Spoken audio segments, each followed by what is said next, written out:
You guys just you keep coming around. I just keep hearing about you guys. And I might need to tell Ryan to cut that up a little bit and just put it in my audio for my phone. First of all, I love the game. I had a passion to play the game, not only football, but I love the game of golf. And what it lends to a person and the friendships you develop on the golf course. It's been a pleasure being on the drop. I wish you guys all the best down the road. As someone like you have that golf itch like a lot of us do. I keep track of you, and you are moving. You are on the move. So listen, I'm a big New Jersey golf guy. You're very kind, Mike, and you too, Ryan. It's a pleasure to be on just a couple of Jersey boys here talking about something we love. All the best. I really enjoyed it. This is the Drop Podcast where we talk golfing in the Garden State. I'm Mike Poro, and this is Ryan Coulott. What's up, Drop Pod people? Welcome back to episode 154. And Mike, as we've talked about, this is getting closer and closer to 3 full years here, and it's pretty crazy that we're coming up here. So let's jump into our schedule for the week and then get to the episode. Yeah. Works for me.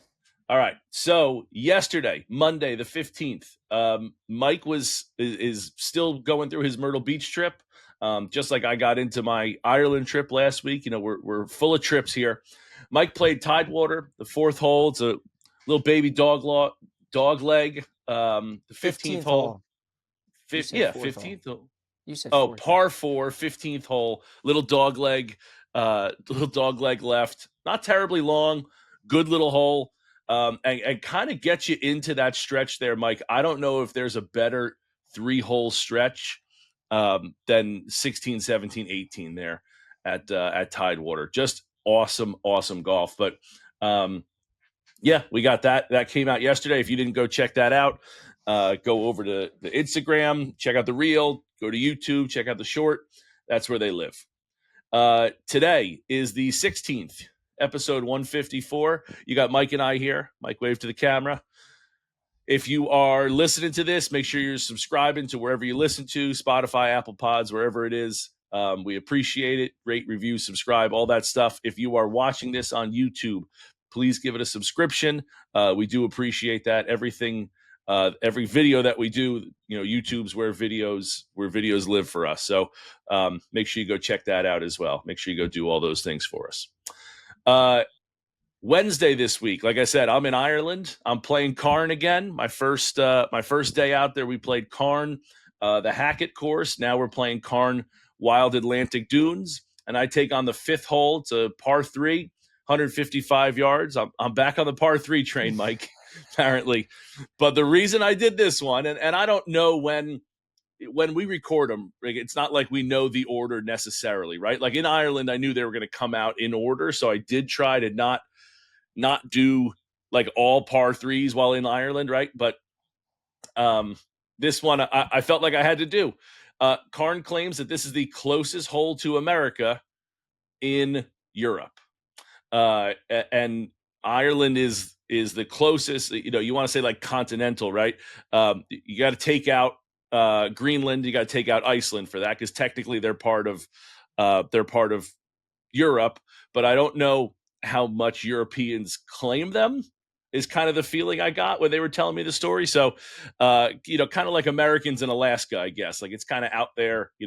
It's tough to say continental Europe because Ireland's not on the continent of Europe because it's an island, but.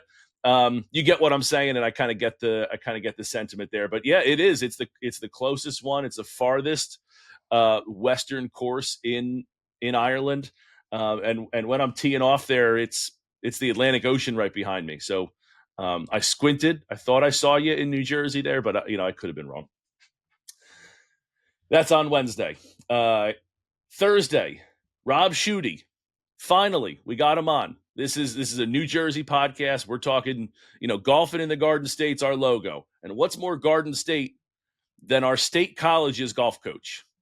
And Rob is the head Rutgers golf coach. And so we have him on. We talk his story and, kind of fitting. We've been mentioning Chris Gotterup, and Chris played for Rob at Rutgers for 4 years. And we talk about Chris. We talk about, the recruiting process and his thoughts on golf in New Jersey. And we really do a pretty extensive interview with Rob. And he was generous enough to, give us a ton of time. And then, in order of importance, I would say, Mike, he went from our interview to a meeting with the new athletic director at Rutgers. So I think, I think that was, in order of operations there. And then Friday this week, 3:30, Mike continues with the back nine there at Tidewater. He kept going 16, 17, 18. Just a lot of recording for you there at the end of the round. But like I said, 15 is a nice hole, a little nondescript, right? Not, no one's wowing over hole 15, but it does kind of lead you right into 16, 17, 18 there. And that drive from 15 to 16, you're going through like the tunnels of the trees there in between the houses. And, you got a nice little runway there. So 16, 17, 18 this week for you. And that's our schedule. Today's episode is brought to you by All County Exteriors, your go-to for roofing, siding, windows, doors, and all things exterior home remodeling. As a third-generation family-owned company with over 40 years of experience, All County has earned the reputation for top-quality craftsmanship and service, far outlasting the industry standard. Whether it's a small repair or a full home upgrade, they serve both homeowners and builders across New Jersey.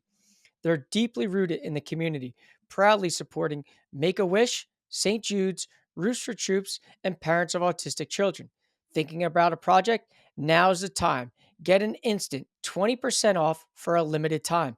Call 732-370-2780 or email them info@allcountyonline.com to schedule your free, no obligation consultation. That's 732-370-2780. All County Exteriors, quality you can trust. All right, so let me hit you here with the fast facts. Obviously, this was the first tournament of the fall season. Max did unfortunately miss the cut. John did make the cut, not doing anything spectacular. Currently sitting T60 as we record this. We obviously mentioned last week he's got to make a major move. It starts with making cuts. He can kind of check that box, but he needs a little better finishes than T60 as he, hopefully climbs the ladder a little bit here as we're recording. The PGA Tour is off next week because there's a major event coming up in 2 weeks, which you'll hear a lot about from the two of us next Tuesday. So in case anybody lives under a rock, the Ryder Cup is the big event that we are talking about in 2 weeks. Oh, okay. I wasn't sure where you're going. You were being very secretive there. Well, yeah, trying to be a little sarcastic for our people that live under the rock. As we venture to the Korn Ferry Tour, we're talking playoff time. And, we mentioned a lot that it started at 156 for this event in terms of the points list of who got in. Next week, it goes to 144.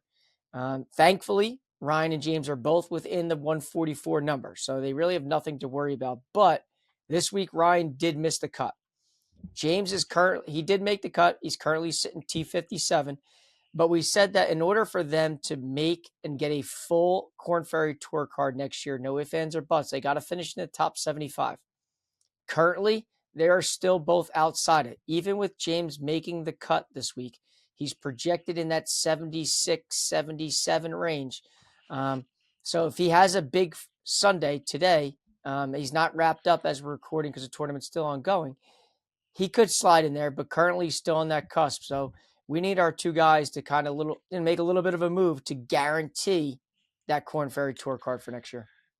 Yeah, that's a tough one, Mike. And it's going to be fluid. Even if he makes a big run on Sunday, it's a day by day now for them. So he might, even if he does jump into the top 75, that doesn't mean that by the end of the next week he's closer to 80, right? So it is kind of crunch time, and that's going to be a fluid situation. We're going to keep a close eye on it, but we're really hoping for our guys to play well, and maybe Ryan missing the cut, can figure something out over the weekend or whatever he needs to do. But yeah, those guys, again, at this point, it's making cuts and making moves. It's kind of do or die time. Job security, man. Got to play good golf. So can we talk about this real quick? Is that it for the fast facts? that's it for the fast facts. I mean, yeah, you cut me off for my little ending, but yeah, I we're didn't in mean to. that, and that is it for today's fast facts. Well, there we go. But I want to stay there for a second. What happens? They're both currently outside the top 75, and I don't think we talked about what it means if they finish the year outside the top 75. And I don't want to jinx them, so if we don't want to talk about this, we don't have to. If Ryan and James are listening, don't listen to this part. We don't want any bad juju. But I do want to ask, what does it look like then if they finish outside the top 75 and they are not guaranteed full Korn Ferry status next year? What does that look like? Do they play in most of the events? Do they have to qualify for events? What's the process that goes on then? So they'll have conditional status. If they finish between 76 to 100, they'll have conditional status, which means if certain guys don't go into events heading into next year, they would be like on the alternate list, more or less. But those guys on the Korn Ferry Tour, they play. They're there every week. They're traveling every week. So that alternate list, you could sometimes go down 5, 6 guys, but it's not going deep down that list because they want to kind of move on. The other thing I'll say is a lot of them end up going back to Q school and they get exempt through first stage and second stage. And a lot of them get all the way into final stage because of what their status was the year before. So they can go back and try to earn a PGA Tour card through Q school, which we know is a grind. These guys talk about it all the time. Mm-hmm. Or if they don't get a tour card, they could kind of filter their way into the spots available through Q school for the Korn Ferry Tour for full status. So there's definitely routes that these guys can go, which makes this fall super, super important because no one wants to grind for Q school during the winter time because you're throwing trying to get lucky here to see if that can actually happen or not. And is Q school a full year or is it just in the fall? So Q school is just winter time. So there's it's like a first stage. You got to make, it's like qualifying. You got to be top 3, top 4 at this site, move on to the next round. And now at the next round, they take the next 5, 6, 10 guys. Now they go to the final stage. And then final stage, only X amount of people get PGA Tour cards. Only X amount get Korn Ferry Tour cards. And everybody else after that can go like all the mini tour routes with some conditional status on the Korn Ferry Tour. But to that earlier point, it's not always a lock. I'll give you a great example. Dawson Jones. Dawson Jones had conditional status on the Korn Ferry Tour this year based upon how he did at Q School last year. Mm-hmm. I don't think Dawson played in a Korn Ferry Tour event. Maybe one. Maybe. Gotcha. And he dominated the minor league tour down there in Florida. Yeah. Dude had 7, 8 wins. Mm-hmm. So it's kind of like, which doesn't really matter according to the Korn Ferry. It gets you some money maybe, but it doesn't get you. It doesn't get you anything status. In there. So that's status. What I was kind of going with is what does it look like for next year? I guess is how I should have worded the question. They got the Q school this winter, right? And if they don't qualify in Q school, what does their next golf season look like? Great question. Yeah. And they have a couple avenues that they could go, it seems like, but none of them you really want to. Correct. Nothing that's considered full. And the full, that word is probably the end all be all. Yeah.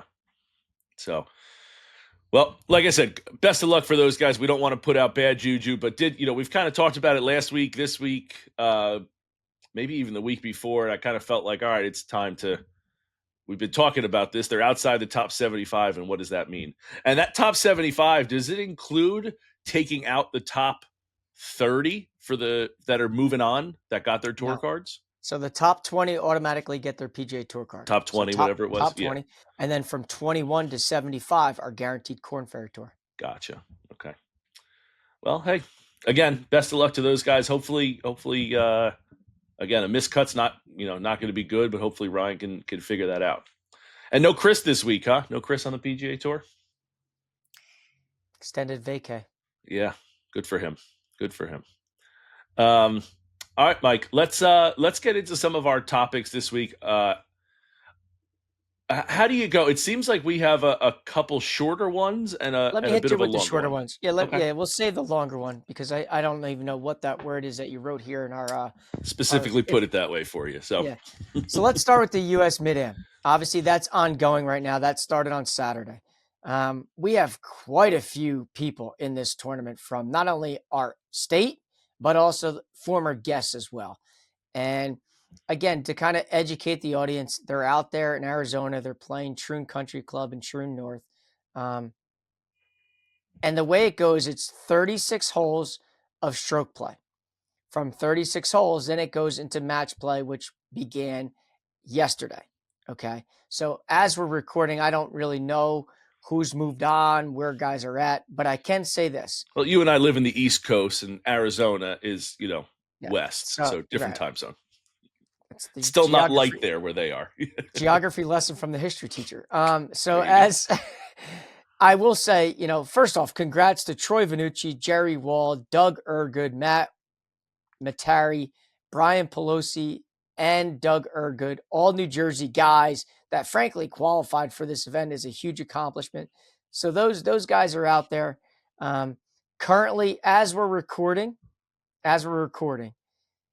none are within the top 64. So I know this is Tuesday and a lot of things could have happened by Tuesday, but as we're recording, those guys are outside, but nonetheless, big time accomplishment. And then on the other side, two guys from the Met area, Stu Hagestad, who I can't even, as crazy as you're going to listen to me say this is nuts. He's become my new text buddy. Like I text Stu, I feel like what is now every day for the past 5 days. It's just like this thread of me and Stu Hagestad going back and forth. But Stu's out there fired an unbelievable 500 round, first round T1 heading into the second round. And Christian Cavaliere, who a guest on the show, you'll hear that interview coming out in the next couple of weeks. He is shot 2 under. Both guys inside the top 64. So big time shout out to all those guys in that event. Yeah, no doubt. Mike, did we talk about Stu's unbelievable finish at the Walker Cup? We did not, but trust me, that's what started the text message barrage between him and I. I said to him, LFG, love to see the emotion out of you. Don't really see it. No, you don't. Congrats on another Walker Cup. Just throwing the text out there. Just to congratulate. Before you know it, now him and I are going back and forth. We're talking about the Crump Cup in Pine Valley. We're talking about what he got going on yesterday. Or at this point, Saturday. I'm taking a good round. He's saying thanks. Made a lot of putts. Wild world that we live in. I don't even know how else to describe that. I love it. That's great. Yeah, him. If anyone didn't know, the Stu did he hit the winning putt to win the Walker Cup? And it ends final point, right? To clinch the tournament, right? And it was not, and didn't look like an easy putt. It looked like it was 30 feet. Yeah. Something like that. 30 feet, 25, 30 feet. It was a long one. And he drained it. And like you said, big old fist pump, a lot of emotion from a guy who's pretty monotone, pretty level-headed, pretty even keel. It was good to see. He was fired up. That was good. And I mean, really cool to see that Stu's still playing in the Walker Cup even, as I don't know if you know, but each Walker Cup team needs one mid-am. You have to have one mid-am on the team. I didn't know that. Okay. I kind of figured that. So they have to have one. And Stu's our guy. And Stu has been the guy. Now, this is 5 wins for Stu. Mm-hmm. And what's crazy is that Stu just continues being Stu. He plays well. They win. You've got to think that he's going to be on the team again next time. Why would they be any different, right? If he's the mid-am, right, what a better mid-am to have. You're talking about one of the best mid-ams in the world. Ever. And all time. Let him cook. Let him cook, baby. You got to think that Stu's eventually going to be a captain of that team as well. Yeah. Crazy. Really cool to see. But that's cool. Good for him. So best of luck to those guys. Hopefully one of our Jersey guys can make a little push and get inside top 64. And then we'll go from there. I guess we'll throw out some stuff and hopefully those guys can make what's a good finish for them, Mike? If you're Stewart Christian, just getting into match play. No, those guys. No. Stu wants to win. I talked to Stu. We've talked to Stu. Right. He doesn't go into things playing for fun. Stu's at the mid-am to win the game. Let's pull back from Stu because yes, Stu is. Christian, I would imagine the same thing, right? Young guy, he's fired up, but I mean he does have other things, but is the semifinals it for him? I would think not, because I think those guys like get into the semifinals, but like one of these other guys, making a run is going to be something big. I think any New Jersey guy that gets in, huge accomplishment. Icing on the cake if they made it to match play. I think a guy like Christian, his expectations probably are to make match play. And then for Stu, it's probably to win. That's kind of how I tier that out. Because I think Christian has the game to really do it. Yeah. I mean, God, we have an interview coming out with him shortly. Can you imagine he wins it? We may need to get him back on to re-record a section about his win. That'd be cool. That'd be great. Crazy. Those guys all. Let's. I'm gonna keep interviewing you and peppering you with questions, Mike. Let's go back. How did these guys qualify for the U.S. Mid-Am? Is it something where they've been doing all summer? Was it a tournament that they played in sectionally? What did that look like? One event. They could pick where they wanted to go based off what qualifying site was available. I didn't dive deep into where they each went or what they each shot. I can't lie. But just like a microcosm of what you and yes, 100%. What you and Austin do for the four ball, right? There's one event. There's 5 or 6 qualifying sites. So same thing with you would think with the U.S. Mid-Am. There's going to be 40 qualifying sites, right? Something like that. Yep. And then okay. Yeah, all over, and they got through. So good. Wow, that's great. That's great. We should have talked more about that. Were we away? We've been had so a busy August. we were jam packed that I was like, I knew it was going on, and I was like, we better start throwing this out there because, I mean, Troy's been a former guest. Jerry's been a huge time. Him and George Wall, 4 big time supporters of the show. We talk to Jerry all the time. And then obviously those other guys are on the radar. I can't lie. It's just things are hectic at times. So listen, we'll see how things go the rest of this week and see if we see one of I start them all on my phone. So let's see if one of these guys end up appearing throughout the whole week.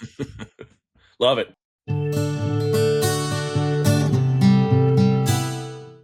Are you looking for the perfect place to tee it up this season?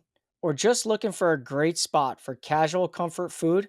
Or the most picturesque backdrop for the wedding of your dreams? Then you need to visit Galloping Hill Golf Course in Kenilworth, New Jersey. Galloping Hill has 18 holes of championship level golf open all year round. They also offer a top 50 in the country learning center that also includes the swing suite at Galloping Hill for those bad weather days during the season, in addition to a 9-hole course that is ranked in the top 10 of short courses in the entire country. Galloping Hill is more than just golf. The Hill Tavern Bar and Grill is a gastro pub with seasonal food and beer options updated regularly with amazing views of the course. Hosting over 150 golf outings and over 400 social events per year, their catering team wins awards each year from the Knot and Wedding Wire. Schedule a tour for your special event at the clubhouse at gallopinghill.com.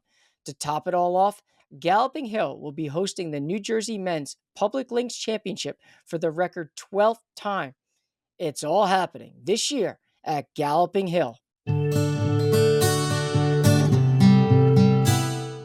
Before I get into the Big Cat, I do need to mention that starting today, Tuesday, September 16th, starts the NJPGA Championship at Knickerbocker. Now, again, you want to talk about probably the biggest tournament for our local pros, assistant pros, directors of instruction. Like, this is it, because this is step one in seeing if the dream becomes a reality in making the PGA Championship on the PGA Tour. Now, there's stages just like all these other tournaments. This is the first stage for our guys right here at home. Anybody that's involved in the NJPGA is eligible to go play this. So it's the top 11. You have to finish in the top 11, and then you qualify for the 58th PPC. Okay. This year, the PPC is at Bandon Dunes in the middle of April. I've heard of that. What a great That's spot. Nice. What a great spot. Yeah. What a great spot.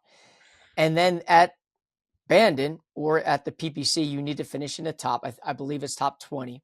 Oh, Mike, I just went to newjersey.pga.com, and who's the first face I see? Our guy, Chris Dimmick. Yeah. How about that? Yep. Sorry, I got excited and distracted. So it's a big week for these guys. Tuesday, Wednesday, Thursday. Up there at Knickerbocker, I'm hearing the course is in unbelievable shape. I'll be dead set on watching and seeing what 11 guys get through to that. We got some studs here in New Jersey. We haven't had anybody break through from the PPC yet in quite some time to make it to the PGA Championship. I think since maybe Brian Gaffney did it. Couple years That's been ago. a while now. Yeah. It's been a while now. Nothing recently. And we got some sticks here. So we need the sticks in the state to start doing some damage. Yeah. So they go play in this. The top 11 go out to Bandon, and then it's the top 20 that get automatically into the U.S. Open. PGA Championship. I mean, yeah. Yep.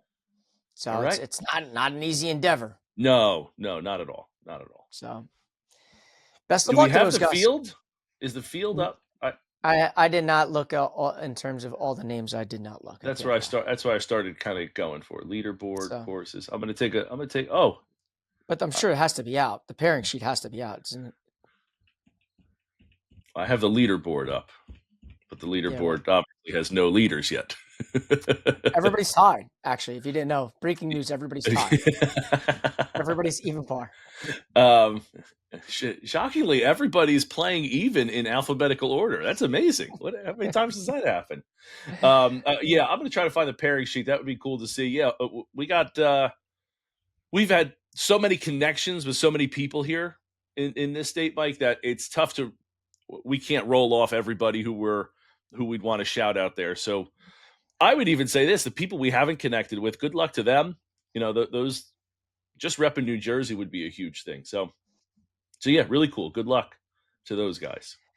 And then the last little thing I have real quick is I know that there's probably not a bigger Tiger Woods fan than yours truly, even though people may want to take me on that. But we did see the big cat swinging the golf club right here in the Garden State up at Liberty National on a range that you and I have hit from.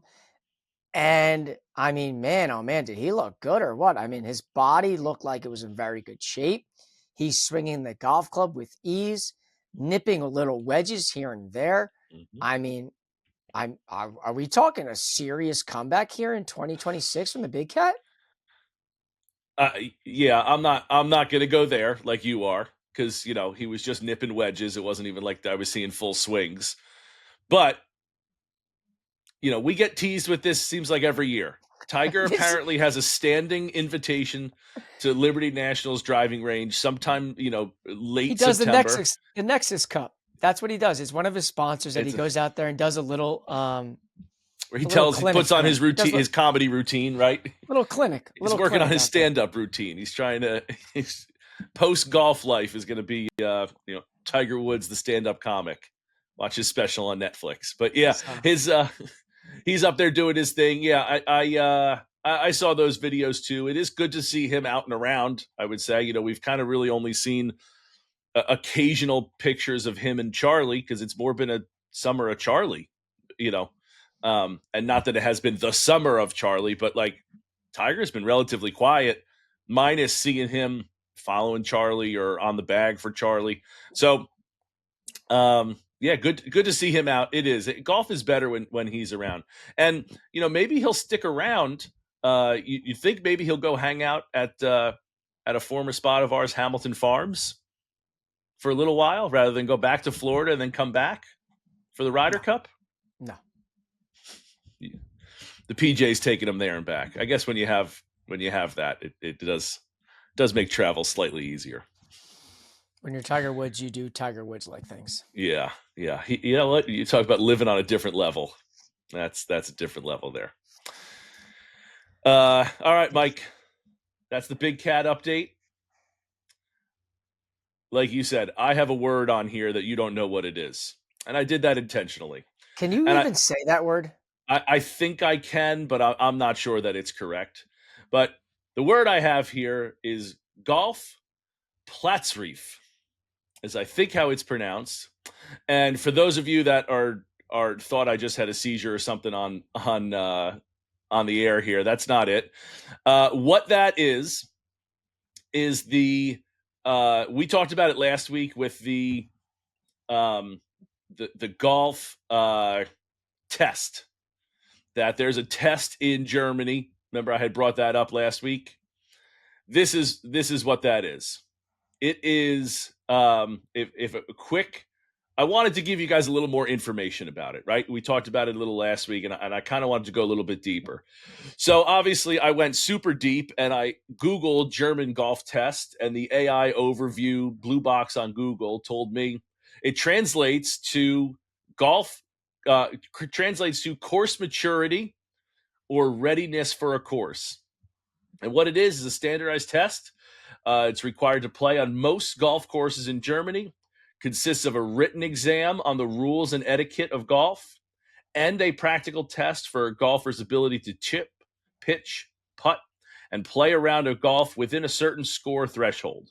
The goal is to ensure players can safely and respectfully, without disrupting others on the course.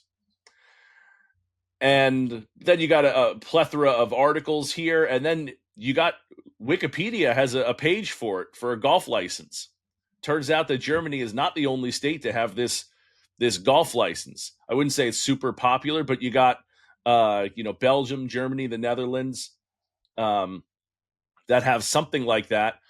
It is the NGF, the Dutch Golf Federation, changed the name to Handicap 54. I would imagine so that you'd have to have a handicap of 54 or lower. And really it is kind of like I was saying, like it doesn't need to be super low. It just is really showing that you understand the basics of golf is really kind of what I've gotten from this research here. So yeah, it was, really kind of interesting to go through, see. I just pulled it up. I just yeah. pulled something up, right? Okay. For the International PGA, right? Because I see this word. I kind of thought you made it up, right? I told Clearly you I did. did. Clearly you didn't, right? So it says Apology here in this, accepted. Yeah, I'm sorry. I thought it was a typo when you typed it out on the information sheet. I just laid my head on the keyboard and just kind of headbutted. Yeah. It says to play golf in Germany, most golfers must possess a license called a Platzreife before they can get on the green.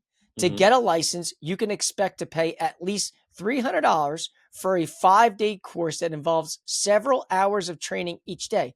Then you must pass a series of tests. The Platzreife is a legal requirement to play golf in Germany, instituted over 40 years ago. That's crazy to me.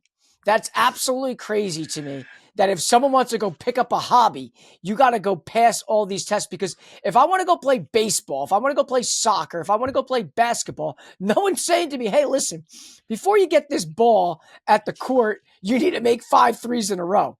And then you got to pay me ahead of time so I can teach you. That seems ludicrous to me. Absolutely ludicrous. Germans, they're doing it wrong when it comes to golf. Now, if this is still in play. So I think it is still in play because this article on International is the other. I went over to the Wikipedia page, but this is the other tab I had open. This article that you and I are both reading is from May 15th, 2024. So unless they've gotten rid of it in the last year and a half, which I doubt, right? That would be more recent and come up more. So what they're looking for is this license, right? And if you keep going on this, you keep scrolling down, right? The requirements are consist of 2 parts, a written test and a hands-on test. The hands-on test takes you out on the course where you can prove your driving, putting, chipping skills. I already talked about that. And then you join the pro to play 18 holes of golf with a maximum of 108 strokes.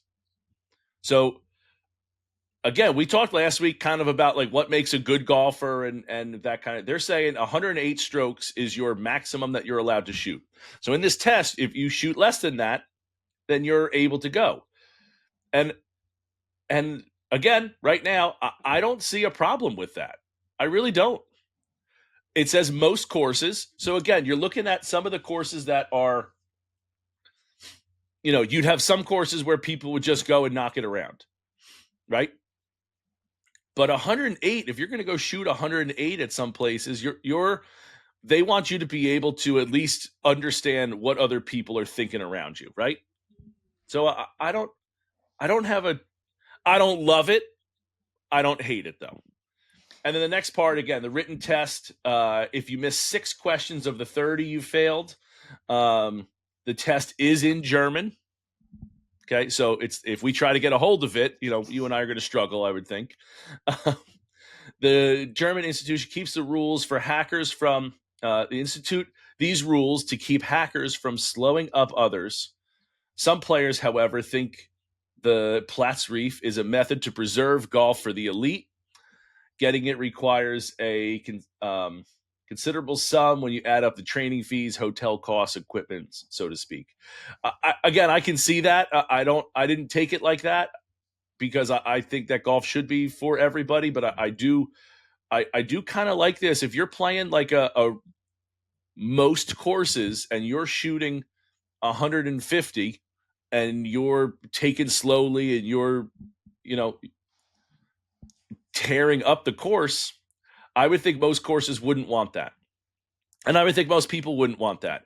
I would think that if you're someone who's going to shoot, even, if a 108, right? If that's where you're topping out, right? A 108, we all know that could sometimes be a 120, right? But at least if you're like, okay, I got a 120 and I'm in the woods and then I hit out and I'm in the other side of the woods, right? Pick up, move on, take your double, triple, quad, whatever it's going to be, and move on. So at least this kind of format is helping teach people how to keep a pace of play, which is something that we have talked about significantly on this show as being, a problem, a big problem.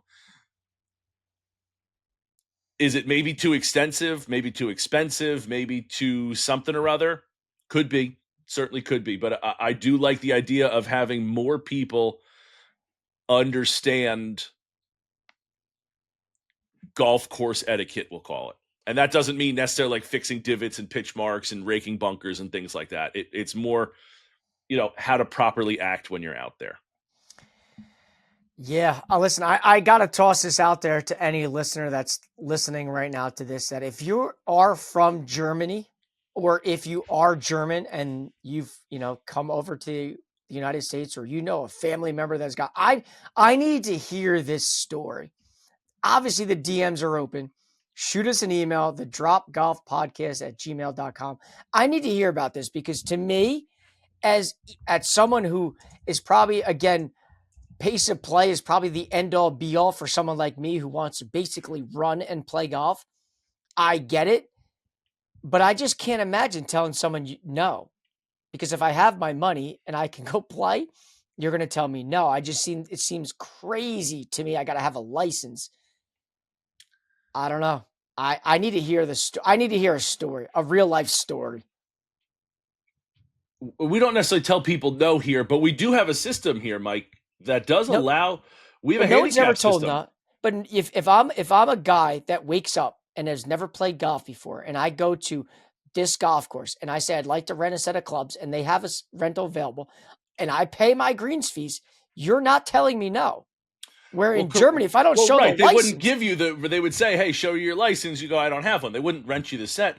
But again, but in America, if I have my money, I can see certain courses, right? I can understand why, like, Augusta doesn't want someone who's going to shoot 170 on their course. I can get that. Not a good example. These guys aren't going to Augusta. I'm talking about the average Muni. Okay. And I would say that then. Okay, then let's keep it like in New Jersey. Then I would imagine that Ballyowen, right? You and I both talked about people early in the round that were like, yeah, we're not going to play slowly. We know how to do golf, right? You know what I'm referencing. And I think that kind of place would not want someone to shoot 150 there. But they're not turning them down. Mike, I think that they would. I think they would. That person, if you don't have a license, go play. Go play. What's the course that we talked about last week? The executive course. Bel Air. Go play a course like Bel Air. Go Yeah, but- practice, get your card, and then when you're good enough, then go play. And I But don't in mean New Jersey, good we enough don't as in, have like, that. good enough. Right. I'm saying that this is what the Germans are thinking and saying. And I kind of get it, because I would imagine that again, like the local munis, the higher end local munis would rather have that, I would think, than Yeah. I get what you're saying. Like the higher end local munis in Germany want golfers that kind of know what they're doing. They don't Right. want the new guy. And it doesn't need, you don't have to be scratch or everyone's trying to Right. get a course record, but they don't want people to hold up play. That's what they don't want. And I get Totally that. get it.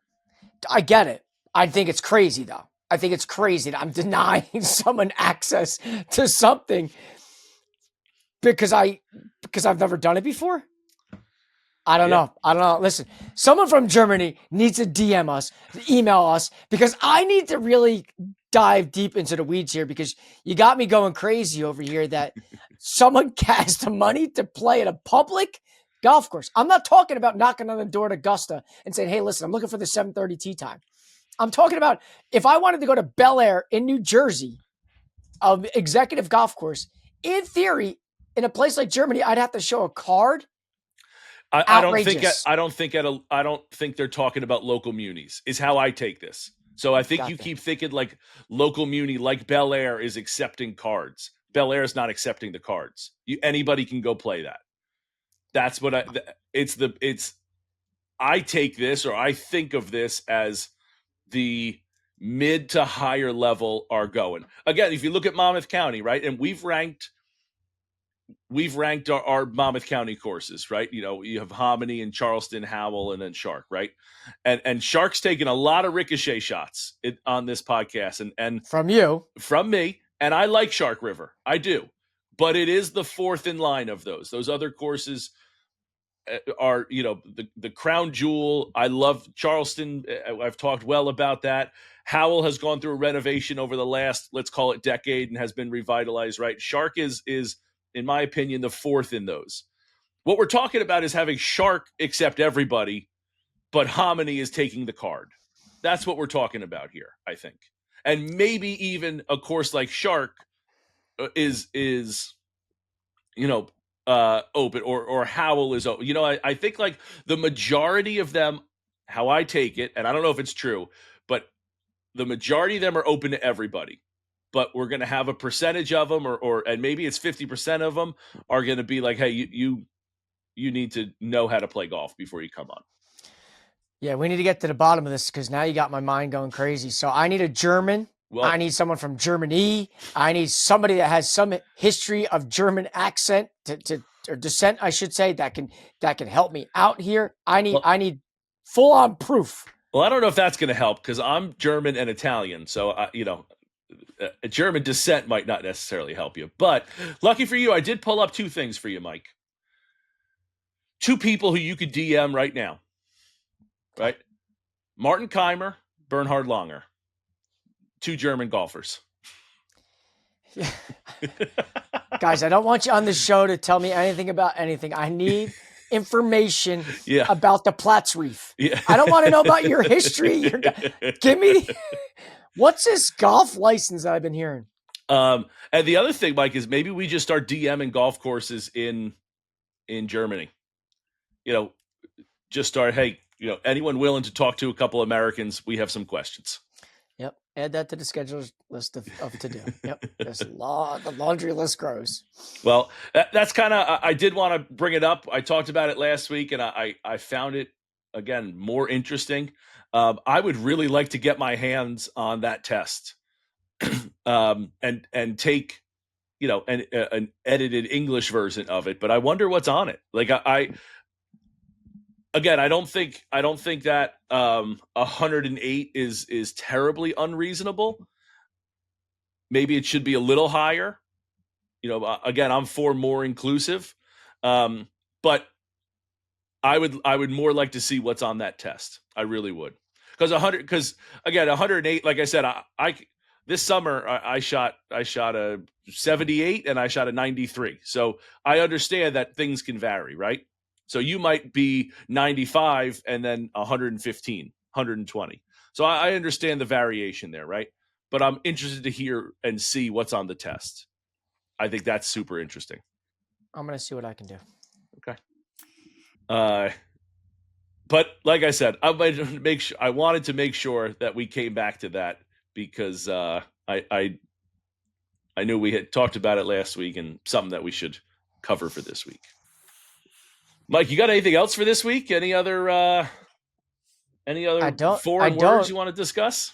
No, I don't. But stay tuned. We will be at Baltusrol on Friday. We'll be playing the lower course, Ryan and I, with a couple big names over there at Baltusrol. So we're kind of excited. Stay tuned. Keep an eye out for Instagram. You'll see a lot of different polls and stories going out. I'm super excited for this, Mike. I haven't played golf now in a little bit. Since I played Francis and Beacon the last week of August there. So it's been a couple weeks now. I'm gearing up to go.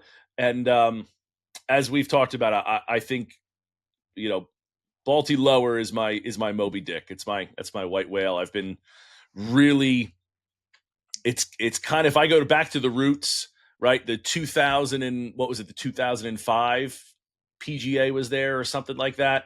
That's the first golf tournament I went to at the lower course. So I remember going there with my dad and sitting on some holes and that's kind of my the top of the list for me here in New Jersey golf. So you've talked about Bayonne for so long. The lower course is something that I've been maybe not championing as hard for, but that's my again, I would say that's my white whale. So I'm super excited for it. Yeah, listen, this starts to ramp up a heavy fall for you and I. So I know people may not have heard many recaps about different spots we've been to, but better buckle in now because this ship is about to go off before the wintertime comes. Limited time, All right. So with that, we end our episode, but stay tuned Thursday for Interview Thursday and Rob Schutte, the head golf coach at Rutgers University. Till then, cheers.